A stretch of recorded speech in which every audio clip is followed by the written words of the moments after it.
Nuestro hermano Juan Manuel Pérez de República Dominicana, que está con el mensaje de la palabra del Señor. El Señor le bendiga, hermano. Amén. Muchas gracias, hermano. Un saludo para todos ustedes. Me alegro bastante de tener una nueva oportunidad de compartir la palabra del Señor.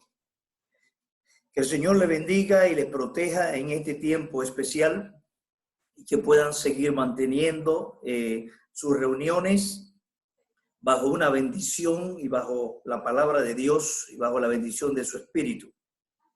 Quisiera decirles brevemente que en República Dominicana las iglesias nuestras permanecen bajo la protección del Señor hasta ahora. No hemos tenido ningún inconveniente en cuanto a ningún hermano que tengamos información que esté bajo el asedio de la pandemia. Hasta ahora nos mantenemos celebrando nuestros cultos normales y prácticamente todas nuestras iglesias, que son 42 en la capital, están manteniendo sus programas regulares. Así que reciban ustedes de nuestras iglesias aquí en Santo Domingo, República Dominicana, una bendición grande de parte del Señor. Siempre oramos por ustedes y lleven ustedes también en oración para que el Señor nos muestre su voluntad en medio de esta situación. Quisiera en esta noche, en la gracia del Señor, aprovechar este pequeño tiempo para tocar un punto que me parece que es muy importante para creyentes de todas las iglesias y posiblemente para algunos amigos y familiares de algunos creyentes que puedan estarnos escuchando. Quiero hablarles acerca de lo que es el rapto de la iglesia. ¿Por qué me parece importante este tema hoy? Hay muchos hermanos en República Dominicana y posiblemente en Chile y en otros lugares que acostumbran a veces con mucha frecuencia a relacionar los acontecimientos en el orden nacional o en el orden internacional y llevarlos a las escrituras directamente para tratar de buscar una explicación. Esto parecería normal, dependiendo el tipo de evento o el tipo de suceso que pueda contemplarse. Hay sucesos que son propios de una región, pero hay sucesos que rompen fronteras y en ese sentido pues causan una sensación que motiva a las personas a buscar una interpretación y muchas veces van a las escrituras. A veces puede suceder en el orden político, en el orden del terrorismo, puede ser en el orden natural, un tsunami, puede ser un gran terremoto. Y todo ese tipo de evento pues tiende a motivar a la gente en búsqueda de preguntas. ¿Lo que estamos presenciando es algo circunstancial o es algo profético? Siempre sale esta pregunta. Y siempre hay hermanos que aunque uno las explique, siempre están motivados y están preocupados por ella. Quiero dejar claro en esta noche, en pocas palabras, que no hay ningún acontecimiento que ocurra en el mundo antes del rapto de la iglesia que pueda ser catalogado de escatológico o de profético. En el sentido espiritual, en el sentido bíblico, no. La Biblia nos dice que el rapto, y voy a demostrarlo ahora en poco tiempo, es la llave profética que la Biblia nos presenta. Antes del rapto de la iglesia, ningún acontecimiento, sin importar la magnitud, sin importar, como este caso, que tenga un radio de acción prácticamente mundial, no cae dentro del rango de escatología o dentro del rango de profecía bíblica. La Biblia es muy precisa en cuanto a los conocimientos que debemos de tener en cuanto a los acontecimientos. Los hermanos que formamos parte de las iglesias no debemos estar ajenos ni ausente del conocimiento que las escrituras nos dan. Por eso los temas escatológicos, los temas proféticos, son temas que debemos estudiarlos, son temas que debemos analizarlos, debemos ir a ellos con un criterio exegético para poder dominarlos, para que cuando se presenten en el mundo acciones como las que estamos viviendo, esto no vaya a confundirnos. Así que es importante que pensemos en lo que las Escrituras nos dicen. Bueno, la Escritura nos habla en primer lugar del rapto de la iglesia. Un gran acontecimiento, o diríamos un acontecimiento que marcará un cambio en la historia tal como la conocemos hoy. Pero cuando pensamos en el rapto, es importante analizarlo desde una perspectiva correcta en las Escrituras. Yo sé que ustedes conocen que hay muchos puntos de vista en cuanto al rapto de la iglesia. Hay muchos teólogos, hay muchos eruditos, hay buenos hermanos capacitados que hablan con frecuencia sobre este tema. Y a veces todavía encontramos a muchos hermanos muy confundidos en cuanto al tema del rapto de la iglesia. Bueno, es importante ver, ¿verdad?, que hay diferentes teorías en cuanto al rapto. Hay algunos, ¿verdad?, que entienden que el rapto es antes, ¿verdad?, de la gran tribulación. Hay otros que piensan que el rapto será en medio de la gran tribulación. Hay otros que piensan que en medio de la tribulación algunos serán levantados y otros no.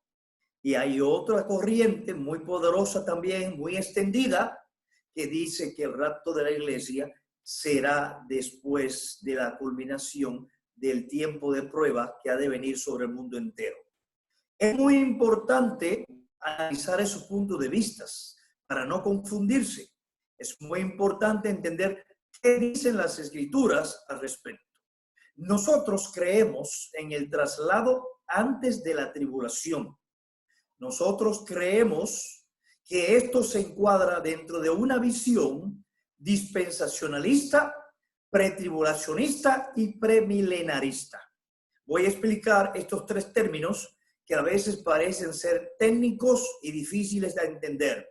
Dispensacionalista es la línea que estudia las Escrituras basada en dispensaciones, épocas en las cuales Dios escoge tratar con el hombre de una manera particular, en las cuales las condiciones que Dios pone son las que han de prevalecer durante todo ese tiempo que se ha establecido. Así que eso es lo que llamamos estudiar la Biblia por dispensaciones. Hay otros grupos de iglesia, grandes también, que ellos prefieren estudiar las Escrituras por medio de pactos. Ellos hablan del pacto de gracia, ellos hablan del pacto de redención. Así que nosotros respetamos esa visión de ellos, pero nosotros creemos que la visión dispensacionalista, estudiar la Biblia por dispensaciones, nos arroja un buen resultado cuando estudiamos todas las Biblias. La palabra pretribulacionista, tal como el término lo dice, pretribulacionista significa antes de la tribulación. Y en eso, como voy a demostrar a través de nuestro estudio, voy a comprobar que las Escrituras nos dan suficientes datos para hacernos entender que Dios va a liberar a su iglesia de ese tiempo de tribulación que vendrá sobre el mundo. Dios no querrá que su iglesia pase por ese tiempo de prueba y en ese sentido la levantará antes de la gran tribulación. Y el concepto de premilenarista significa que Cristo viene al final de ese tiempo de prueba y viene a juzgar y viene a establecer su reino milenario, ese reino de 1000 años que encontramos en las Escrituras, ¿verdad? En el libro de Apocalipsis, el capítulo 20, encontramos allí la descripción, aunque muy sintetizada, pero suficientemente para entender lo que es el concepto del establecimiento del reino, del tiempo milenial que el Señor viene a establecer un día. En ese reino, como algunos me preguntan a veces, ¿estaremos nosotros? Por supuesto que estaremos. Vamos a demostrar, la Escritura tiene suficiente material para enseñarnos que nosotros estaremos en ese tiempo con el Señor y estaremos formando parte del ambiente del milenio, el tiempo especial en el cual el Señor estará con nosotros. Ahora, hermanos, este punto de la teoría del traslado de la iglesia antes de la tribulación, es importante analizarlo a la luz de dos puntos muy importantes. Decía ahorita que tenemos diferencia con otros hermanos, tenemos diferencia con otras iglesias. ¿De dónde parten esas diferencias? ¿Por qué si la Biblia es una para todos? ¿Por qué si usamos posiblemente una misma versión? Quizás la versión más popular, nueva versión internacional, o quizás Reina Valera 1960. ¿Por qué no llegamos a puntos de vista coincidentes? Bueno, no llegamos a puntos de vista coincidentes porque hay dos diferenciaciones muy marcadas cuando estudiamos el texto de toda la Escritura. El primer lugar, como anoto, ¿verdad?, en la vista, es el punto de vista consecuente con la hermenéutica literal, gramático, histórico del texto. Es decir, debemos interpretar las Escrituras de una manera literal, no alegórica. Toda la Escritura, desde Génesis a Apocalipsis, debe interpretarse de una manera literal. Literal significa interpretarla, leerla tal como está escrita. No decir o no suponer lo que ella debe decir, sino interpretarla a la luz de lo que está escrito ahí. Dios quiso ponerla así para que pudiésemos entenderla de una manera muy llana y muy sencilla. El concepto de gramática significa que para entender las escrituras podemos usar las mismas herramientas que utilizamos en nuestra comunicación con otras personas. Para comunicarnos con otra persona utilizamos lo que se llama el lenguaje. Y ese lenguaje está compuesto por sustantivo, por un verbo, por un adjetivo, por un sustantivo. Y todo eso son elementos, ¿verdad?, de una gramática que me permite a mí comunicarme directamente con otra persona. Así que el método que nosotros entendemos que es correcto no solamente es leer la Biblia de una manera literal, es también interpretarlo a la luz de una gramática correcta. Y otro aspecto importante es considerar el contexto o el texto histórico en el cual se escribe un texto.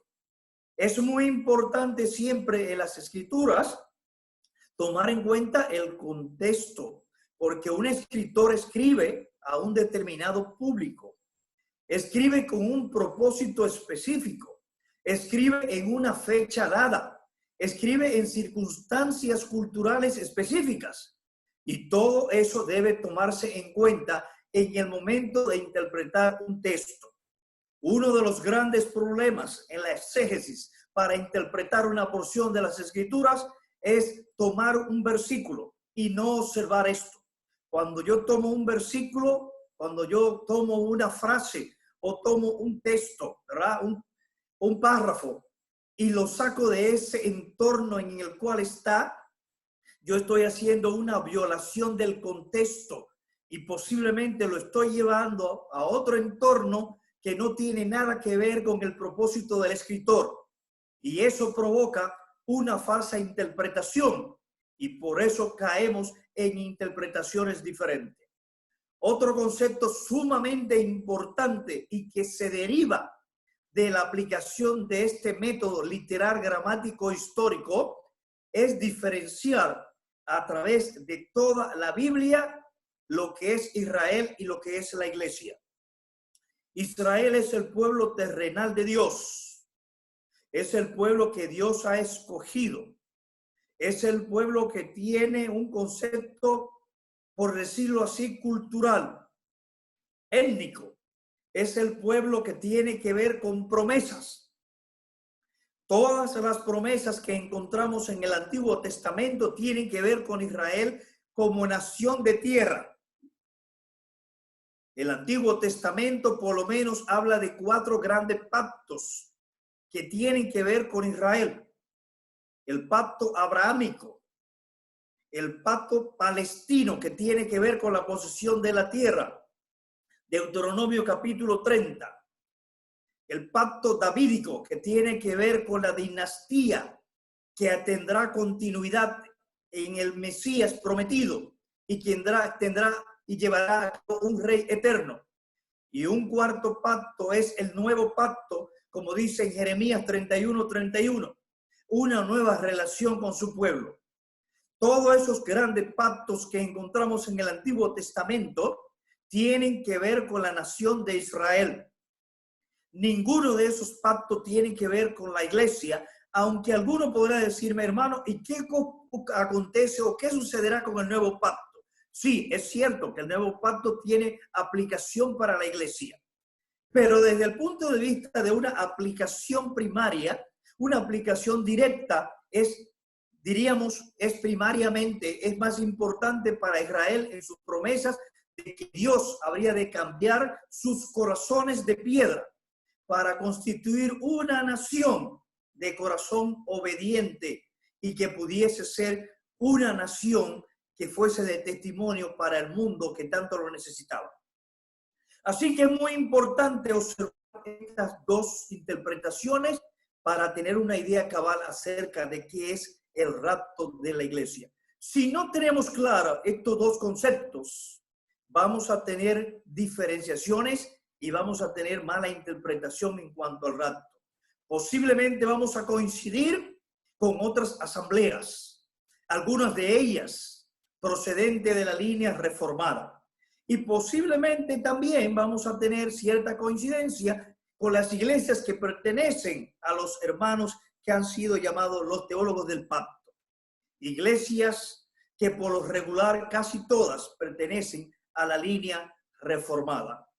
No ocurre eso mucho en la línea de los hermanos de otras asambleas, sino fundamentalmente de las iglesias reformadas.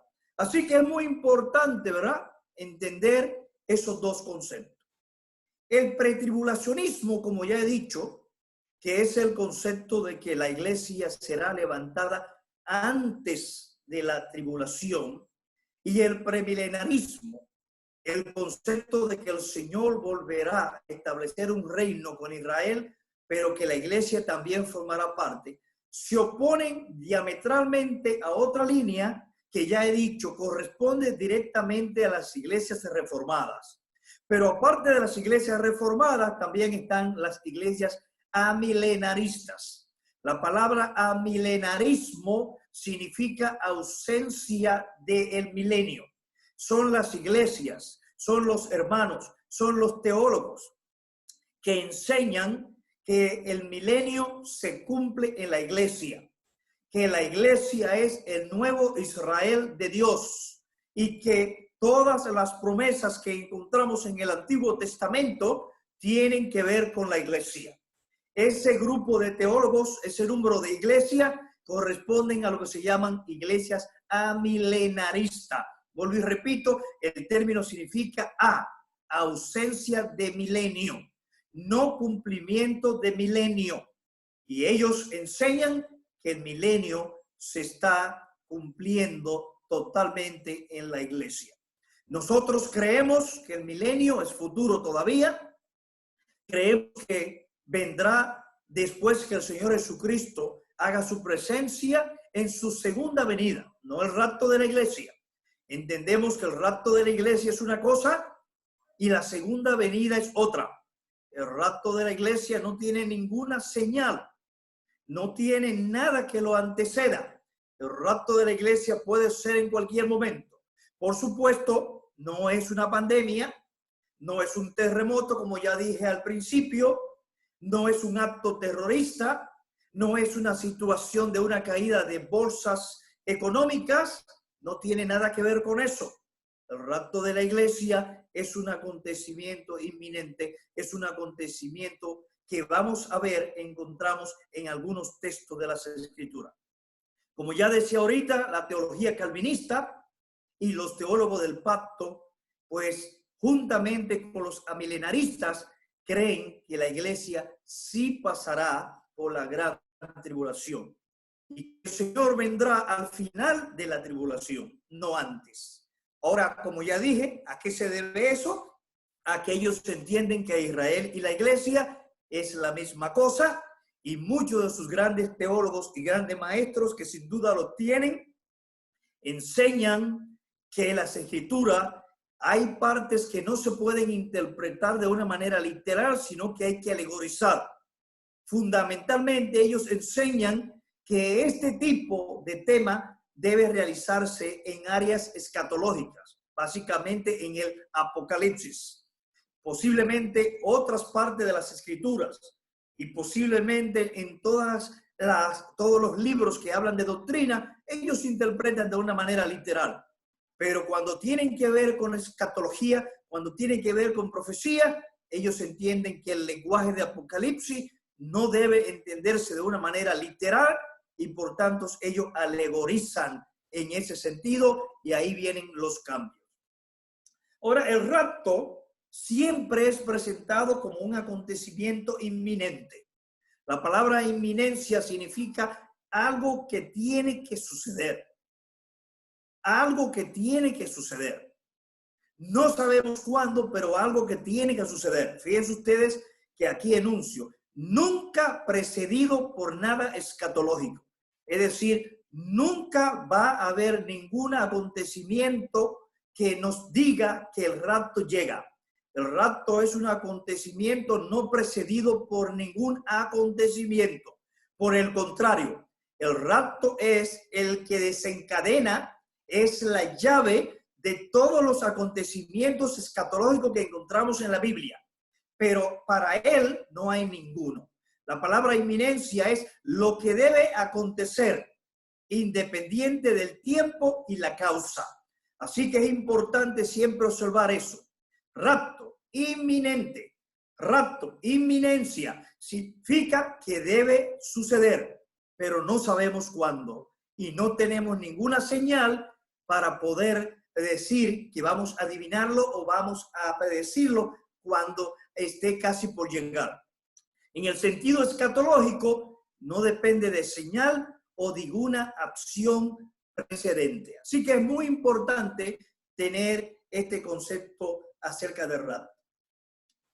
El rapto es un acontecimiento muy importante, muy importante. No solamente porque representa la sacada de la iglesia del mundo antes de un tiempo de prueba grande como el que vendrá.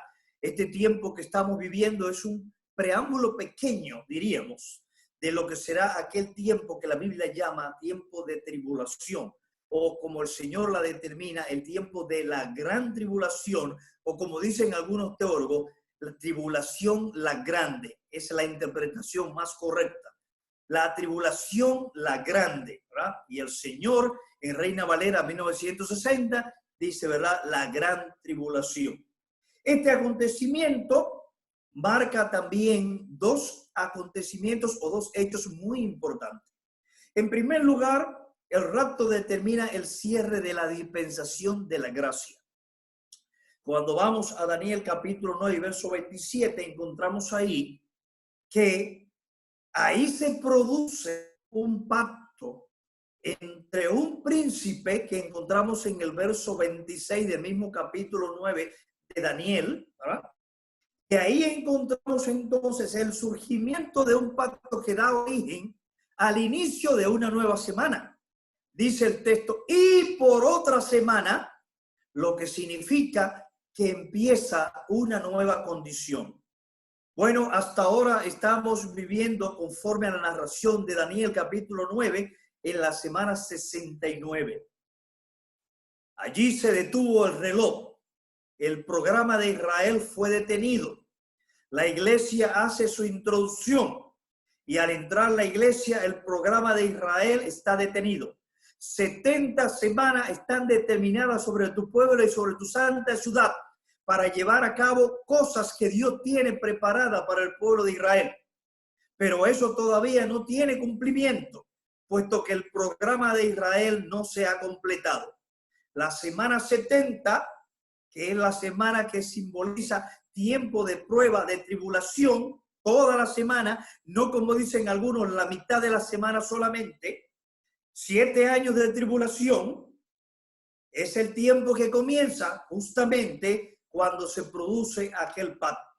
Vamos a ver más adelante que para que se produzca ese pacto tiene que surgir en primer lugar ese príncipe que todavía no está.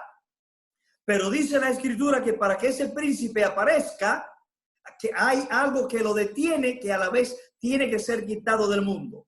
Y eso lo vamos a ver un poquito más adelante en 2 Tesalonicenses capítulo 2, cuando Pablo nos habla allí acerca de la aparición del hombre de pecado, pero lo que lo detiene todavía. Así que entendemos que para que esto suceda, la iglesia tiene que ser levantada conforme a lo que Pablo nos adelanta un poco más. Hay otro acontecimiento sumamente importante con relación a este tema, y es la apertura del Día del Señor. El Día del Señor no es el domingo. El Día del Señor es un término utilizado en el Antiguo Testamento. El Día del Señor es igual al Día de Jehová en el Antiguo Testamento. Es uno de los días en los cuales la mayoría de los grandes profetas y los profetas menores siempre hablaron acerca de ese día. Muchos profetas abundaron sobre la importancia de ese día. ¿Qué declara este día? Bueno, este día Isaías habla mucho sobre ese día en ese capítulo 2, en el verso 12, en el capítulo 13, versículos 6 al 9, Ezequiel capítulo 13, verso 5, del 30 al 3, Joel 1:15, 2:1, 3:14, Amós 5:18, Sofonías 1:7, Hechos 2:20. Todos esos versículos, 1 Tesalonicenses 5:2, 2 Tesalonicenses 2:2, 2 de Pedro 3:10. Todos esos textos nos hablan acerca del día de Jehová o el día del Señor. El rapto de la iglesia dará apertura al día del Señor. Lo dice Pablo, 1 Tesalonicenses capítulo 4. Allí, después que Pablo va a dar esa descripción acerca del rapto, habla a los hermanos en su capítulo 5 acerca de que no debían de temer, porque algunos habían ido para decirles que esas persecuciones por las cuales ellos estaban pasando era un preludio de que el día del Señor ya había llegado, que estaban en el día del Señor. Y aunque Pablo tuvo poco tiempo en Tesalónica, en 3 semanas, Pablo les habló abundantemente sobre temas de escatología y les enseñó acerca del rapto de la iglesia, como él dice más adelante. Y también les habla también acerca del día del Señor, un día de tribulación, un día de juicio que no tiene nada que ver con la iglesia. Así que el rapto de la iglesia es un acontecimiento muy importante porque es el acto que Dios en su gracia va a manifestar para sacar a los suyos para que no pasen por un tiempo de gran sufrimiento que vendrá para probar a los moradores de la tierra. También determina el cierre de la dispensación, ¿verdad? ¿Por qué? Porque es el tiempo en que dará comienzo a un tiempo de juicio y el tiempo de la gracia habrá finalizado allí con el levantamiento de la iglesia. Así que es muy importante observar estos conceptos. ¿Cómo podemos definir entonces, a la luz de la narración de los profetas mayores y profetas menores en el Antiguo Testamento y de los textos que hemos visto en el Nuevo Testamento, lo que significa el día del Señor? Todos los grandes teólogos, todos los grandes eruditos acerca de temas escatológicos coinciden en que los profetas del Antiguo Testamento todos avisoran 3 grandes acontecimientos en cuanto al día del Señor. El día del Señor tiene que ver con la gran tribulación completa. Tiene que ver con la segunda venida de Cristo al final de la gran tribulación. Y tiene que ver con los juicios que Cristo llevará a cabo para escoger a aquellos que entrarán a formar parte del milenio. Él establecerá su reino milenial a partir de ese momento. Así que cuando hablamos del día del Señor, estamos hablando de un acontecimiento triple. Estamos hablando de gran tribulación, estamos hablando de segunda venida de Cristo y estamos hablando también de era milenial. Es muy importante, ¿verdad? Es muy importante observar eso, hermano, para que ningún hermano vaya a pensar que el día del Señor tiene que ver con el domingo. Nunca el domingo en las Escrituras es llamado el día del Señor, sino primer día de la semana. Eso es muy importante. Primer día de la semana. El día del Señor, el día de Jehová, son acontecimientos de juicio que vienen desde el Antiguo Testamento. Ahora, fíjense que es muy importante esta parte que enfatizo aquí. Textos que enfatizan el rapto dispensacional pretribulacional. Encontramos en las Escrituras 3 textos, básicamente, que son los que describen este acontecimiento del rapto. Juan 14, de 2 al 3, Primera Tesalonicenses 4, 16 y 17, y Primera Corintios 15, 51 al 58. Yo sé que todos ustedes conocen bien estos textos. Juan 14, 2 y 3 se da dentro del entorno de los últimos mensajes que el Señor dio después de aquella noche que Él instituyó su Santa Comunión. Al otro día el Señor ya había sido entregado, ¿verdad? Tomado allí en Getsemaní y llevado prisionero para ser crucificado. El Señor ha hablado a sus discípulos de diferentes temas. Y el Señor trae unas palabras allí muy alentadoras. Nunca antes, durante todo su ministerio, el Señor Jesucristo había utilizado esta declaración. Esto era algo que el Señor tenía reservado para un momento muy especial. No se turbe vuestro corazón, creéis en Dios, creed también en mí. En la casa de mi Padre muchas moradas hay, y si así no fuera, yo lo hubiera dicho. Voy pues a preparar lugar para vosotros, para que donde yo esté, vosotros también estéis. Fíjense ustedes, como yo decía anteriormente, que esto es un acontecimiento inminente. El Señor dice que va a preparar lugar para los suyos. Lo que el Señor no dice es cuándo Él llevará a los suyos a su presencia. Y aquí viene, ¿verdad?, la inminencia del acto, pero no hay un señalamiento de cuándo debe ocurrir el acto. Así que es muy importante notar este texto en cuanto a esta información que el Señor da. Él quiere que los suyos estén con Él, ¿verdad?, por todo el tiempo, y el Señor los levantará, pero no dice cuándo. La segunda porción, el Espíritu Santo las presenta por medio del apóstol Pablo, Primera Tesalonicenses capítulo 4, y utiliza allí una ampliación de lo que el Señor dijo, ¿verdad? Ese capítulo 4 de Primera Tesalonicenses, versículos 16 y 17, porque el Señor mismo con voz de mando, con voz de arcángel y con trompeta de Dios descenderá del cielo. Y los muertos en Cristo resucitarán primero. Luego nosotros, los que vivamos, los que hayamos quedado, seremos arrebatados juntamente con ellos en las nubes para recibir al Señor en el aire, y así estaremos siempre con el Señor. El apóstol Pablo aquí, de una manera inspirada, amplía el concepto que el Señor había dado en cuanto a que Él raptará. Él va a utilizar un mecanismo para levantar a los suyos. El Señor levantará un día a todos los creyentes. Pablo también enfatiza el hecho, pero no dice cuándo. Dice que con voz de mando y con trompeta de arcángel y con trompeta de Dios descenderá del cielo, y los muertos con Cristo resucitarán primero. Luego nosotros, los que vivimos, los que hayamos quedado, seremos arrebatados. ¿Pero cuándo? No dice. Ahora fijémonos, hermanos, que la palabra arrebatar es sacar a uno contra su voluntad. Es sacarlo, ¿verdad? Nadie lo raptan diciendo, ven y llévame, ven y me voy contigo. Eso no es significa la palabra raptar. La palabra raptar es ser sacado en contra de tu voluntad. Es ser sacado cuando no lo espera. El rapto de la iglesia es inminente porque debe suceder. Lo dijo el Señor, y también el Espíritu Santo lo confirma por medio de este texto que encontramos en 1 Tesalonicenses 4, 16 y 17. Pero no dice cuándo será. Enfatiza la eminencia, pero no el cuándo. Y ese tercer texto que encontramos en 1 Corintios capítulo 15, versículos 51 al 58.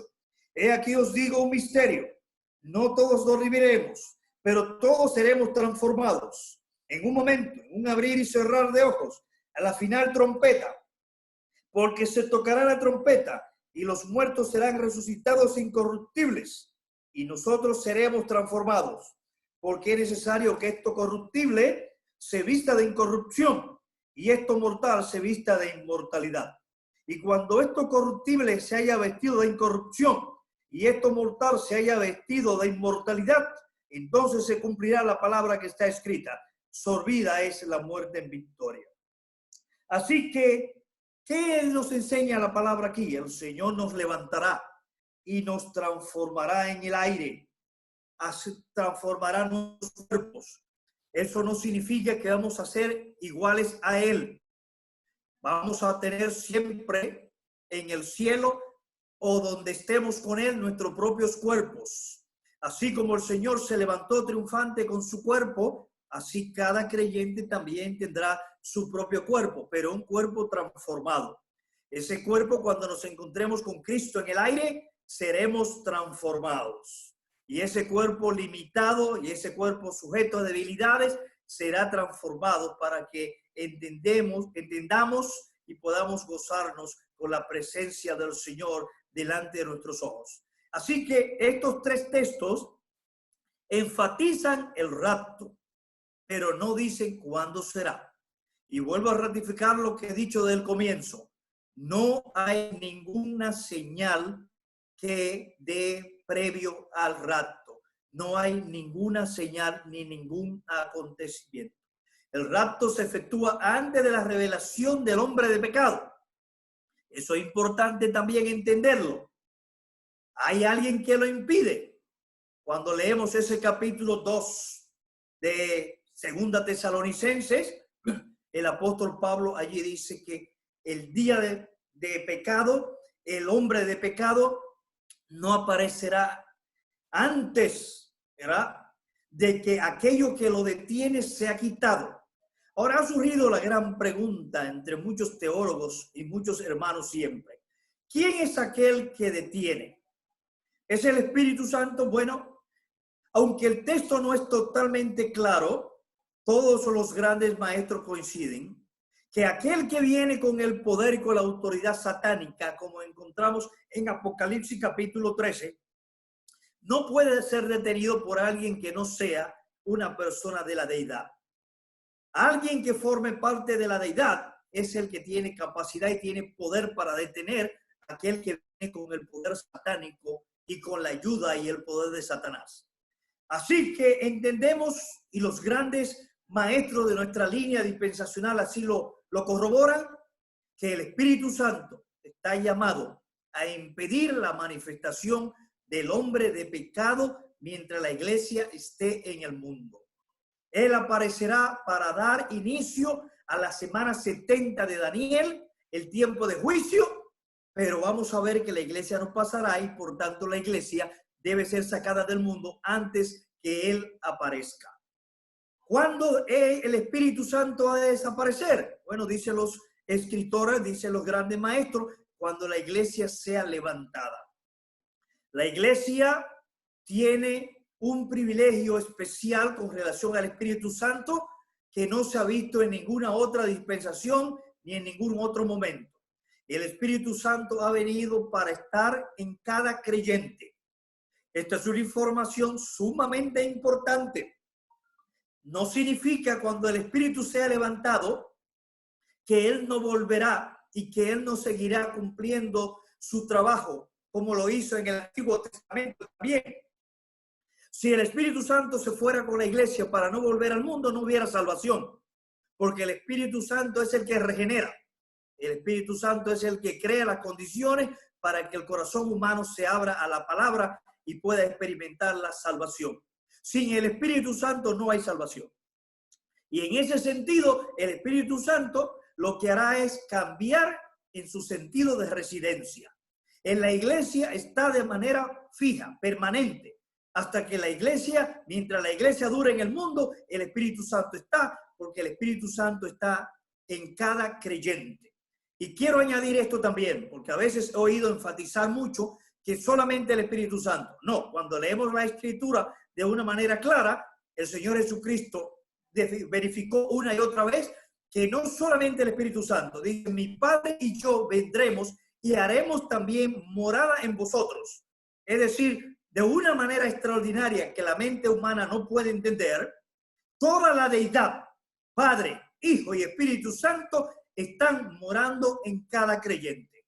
Cada persona transformada por la sangre de Cristo, cada persona que ha dado el paso de fe, reconociéndolo como Salvador personal, cada persona que ha sido bautizada por el Espíritu Santo en el cuerpo de Cristo, que es la iglesia, dispone de la presencia del Padre, del Hijo y del Espíritu Santo morando en su persona.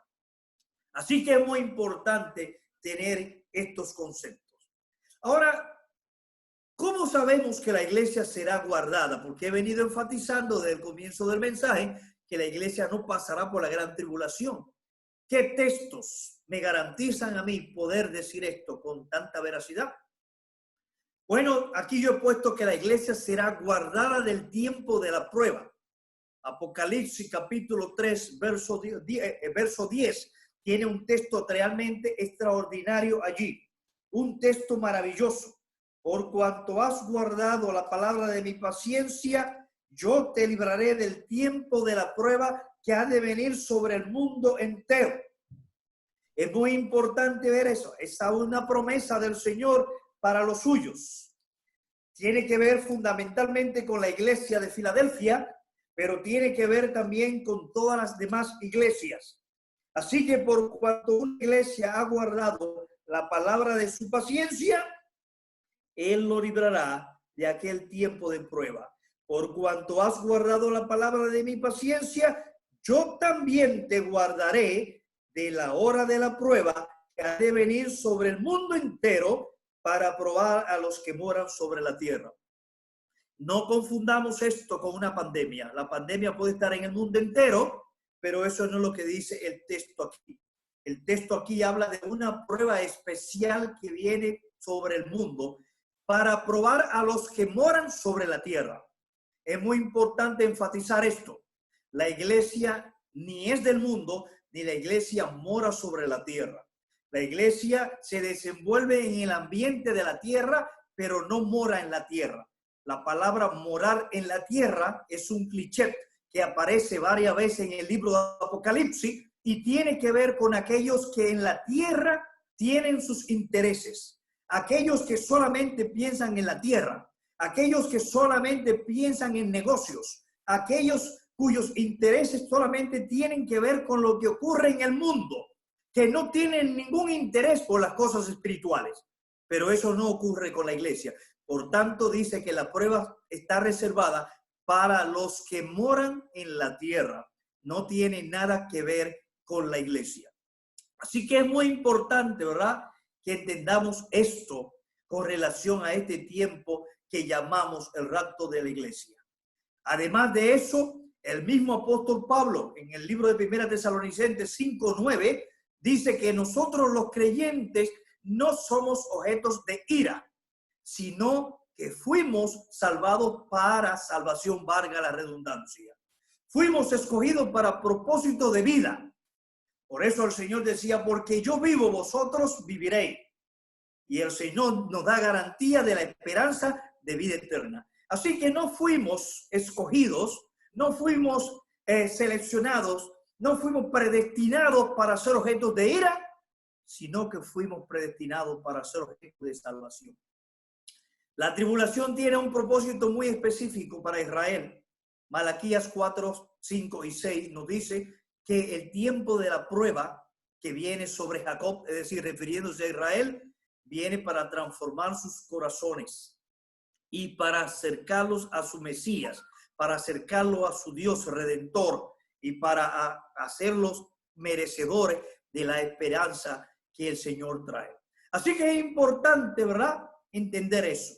Finalmente, acontecimientos que siguen al rapto de la iglesia, según teoría premilenarista.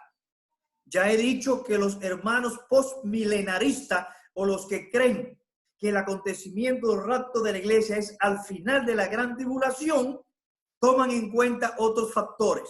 Pero nosotros los que creemos que la iglesia será levantada antes del rapto, antes de la gran tribulación y antes del establecimiento del milenio, creemos, ¿verdad?, que hay acontecimientos importantes. Cuando la iglesia es levantada al cielo, inmediatamente la iglesia comparece al tribunal de Cristo.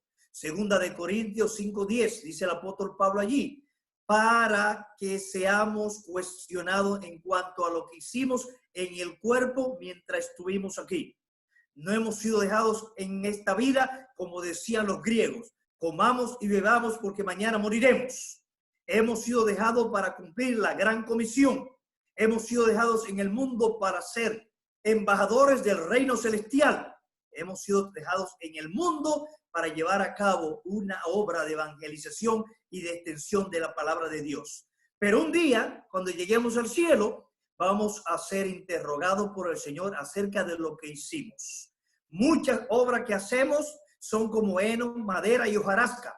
Esa obra no pasará porque son obras que hicimos sin la voluntad explícita del Espíritu Santo, sin la voluntad del Señor en nuestra vida.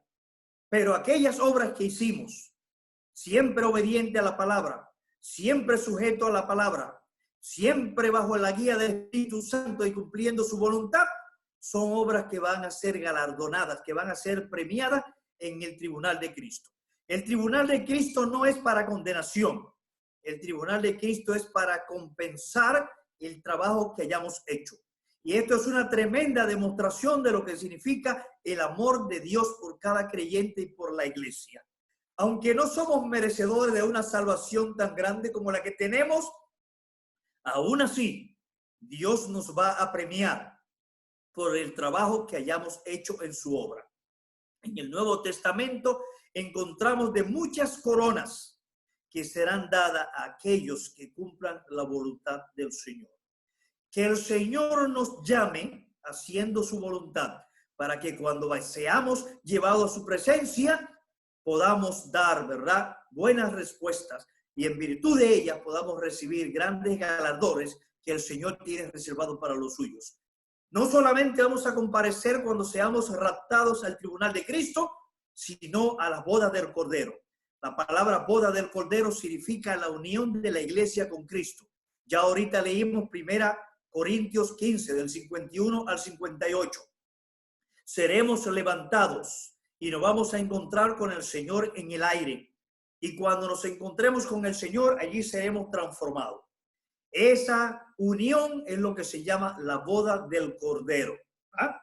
Porque lo que encontramos en Apocalipsis, capítulo 19, tiene que ver con la celebración de las bodas del Cordero. Eso se celebrará en la tierra. La celebración de la boda del Cordero es una celebración previa al milenio.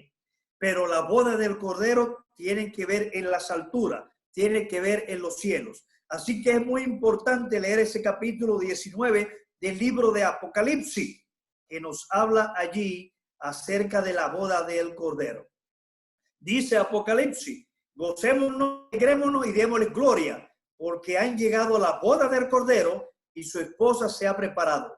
Y a ella se le ha concedido que se vista de lino fino, limpio y resplandeciente, porque el lino fino es las acciones justas de los santos. Y más abajo habla entonces de la celebración de las bodas del Cordero. Finalmente, para terminar, hermanos, este acontecimiento del rapto, ¿verdad?, en la tierra de la iglesia encierra acontecimientos muy importantes que van a darse un día en el mundo. En Europa, esa gran Europa que conocemos, se van a levantar líderes. Daniel capítulo 2, verso 41 al 44, y en su capítulo 7, verso 7, dice que en aquellos días, después del rapto de la iglesia, se levantarán 10 reinos. Esos 10 reinos corresponden a los 10 dedos de la estatua que fueron mostrados al rey Nabucodonosor por Dios y que luego Daniel interpretó y llevó al rey todo lo que él quería saber acerca de esa gran visión. De esa estatua, ¿verdad? Vemos allí el proceso de todos los imperios gentiles que habían de gobernar el mundo hasta antes que el Señor retornara. Y antes del retorno, vemos que los pies de la estatua nos hablan del surgimiento de 10 reinos. Todos los grandes teólogos y maestros entienden que en el día de hoy no hay otro lugar y otra situación que no se hable de Europa, que nos habla del levantamiento de esos reyes. Pero dice Daniel en ese capítulo 7, versículos 24 y 25, es bueno que ustedes lo lean después con detenimiento, que de ellos se levanta un cuerno pequeño que tumba a 3 reyes y luego se levanta sobre los demás. Ese es el anticristo, ¿verdad? Ese príncipe que vendrá y que Dios le va a dar poder durante 42 meses, 3 años y medio, ni un día más, porque él viene con poder, pero un poder limitativo, es decir, Dios es el que da ese poder. Así que él viene y se levanta, y uno de sus primeros hechos es hacer un pacto con Israel, que ya dijimos, ese es el pacto que aparece en Daniel capítulo 9 y verso 27. Ese pacto tiene que ver con un protectorado, posiblemente tiene que ver con la adquisición de la tierra, posiblemente tiene que ver con algo que beneficia y protege a Israel en aquel tiempo, e Israel parece gozar de lo que se llama un pacto, que Isaías llama un pacto con el Seol. Ezequiel 38 nos habla acerca de ese pacto, donde Israel vivirá aparentemente en paz y en tranquilidad. Y durante ese tiempo es cuando encontramos allí ese gran acontecimiento que encontramos en el libro de Ezequiel, capítulo 38 y 39. Gog y Magog, aquella gran confederación de naciones que vienen para atacar a Israel, estando Israel en tiempo de paz. Pero Dios interviene, pelea por su pueblo, y Gog y Magog son totalmente destruidos. Y luego, entonces, Dios interviene para llevar a cabo juicio en los fines de la época ya final, pretorno a la instauración del reino del Señor. Así que es muy importante observar eso. La Escritura nos habla de varios bloques, ¿verdad? Nos habla de varios bloques que van a haber en el mundo, muy importantes, tal como se los menciono aquí. El reino, ¿verdad?, de Europa, el reino de la Confederación del Norte, el reino romano de la Confederación del Sur, ¿verdad? Y todos esos reinos van a haber previo al retorno del Señor. El anticristo viola el santuario, como dice Daniel capítulo 11, 31 y Mateo 24, dice el Señor, cuando veáis en el lugar santo la abominación desoladora, como dijo el profeta Daniel, entended que el tiempo del juicio ha llegado. Los que estén en la ciudad huyan al campo, y los que estén en el campo no entren a la ciudad. Es el tiempo de la gran tribulación. Bueno, aquel dictador mundial, como ya he dicho, viene por orden de Dios. Dios es el que va a permitir, pero por un tiempo, con el propósito de traer juicio sobre la humanidad. Gracias al Señor que ya nosotros no estaremos en este tiempo aquí, porque como ya hemos dicho, Pablo establece en ese capítulo 2, 2 Tesalonicenses, que para que él aparezca, la iglesia tiene que ser levantada para que el Espíritu Santo le dé cabida a que él pueda manifestarse totalmente. Así que, hermanos, como hemos visto en un resumen muy apretado, un resumen muy pequeño, el rapto de la iglesia es un acontecimiento muy importante que no debe ser confundido con acontecimientos de pandemia, no debe ser confundido con tsunamis, no debe ser acontecido por terremotos, ni por ningún acontecimiento, porque es un hecho inminente, pero no previsto. No hay ninguna señal para que el rapto. El Señor puede venir por nosotros en cualquier momento. Por eso debemos estar vigilantes, debemos estar pendientes, debemos estar en acción, deseando que Él venga, porque en cualquier momento Él puede venir por nosotros. Pero acontecimientos como estos pueden señalarnos pequeñas circunstancias que nos hagan pensar en que el Señor está a la puerta. Yo creo que sí. Yo creo que el Señor está a la puerta, el Señor vendrá por los suyos en cualquier momento y que estaremos en su presencia. Que el Señor nos bendiga a valorar un acto tan importante en nuestra vida como es el rapto de la iglesia. Damos gracias al Señor por habernos escogido, por habernos dado el regalo de la vida eterna y esta gran promesa de librarnos del tiempo de la prueba. Él vendrá a buscar a los suyos para que estén en su presencia, porque Él quiere que estemos con Él. Voy pues a preparar lugar para vosotros, para que donde yo esté, vosotros también estéis. Hermano, que el Señor le bendiga grandemente en este tiempo. No importa lo que estemos pasando, no importa los sufrimientos, esto no tiene nada que ver con profecía ni con escatología. Son acontecimientos que, por supuesto, Dios tiene propósito en todo lo que hace porque Él es soberano, pero escatológicamente esto no tiene nada que ver. Mientras tanto, mantengamos en nuestras casas estudiando la palabra, meditándola con profundidad y anhelando que el rapto de la iglesia sea pronto para que el Señor nos saque y estemos en su presencia gozando con Él. Y si hay alguien que todavía no conoce al Señor Jesucristo y no tiene esta esperanza que tenemos nosotros de ser levantado para estar en su presencia por la eternidad, gozando del regalo de la vida eterna, que en este momento pueda, ahí donde está, bajar su cabeza y decirle: Señor Jesús, gracias por tu palabra, gracias por la Biblia, gracias por la certeza y gracias por ese deseo tuyo de llevar un día a tu presencia a los que confían en ti y los que se entregan a ti para que tú les salves y les cambie y les perdones su pecado. Así que en este momento te entrego mi corazón, te entrego mi vida y te recibo como Salvador personal. Que pueda haber alguna persona que pueda hacer esta gran decisión. Amén. Hermanos, que el Señor le bendiga y que estas palabras sean de bendición para todos ustedes. Amén.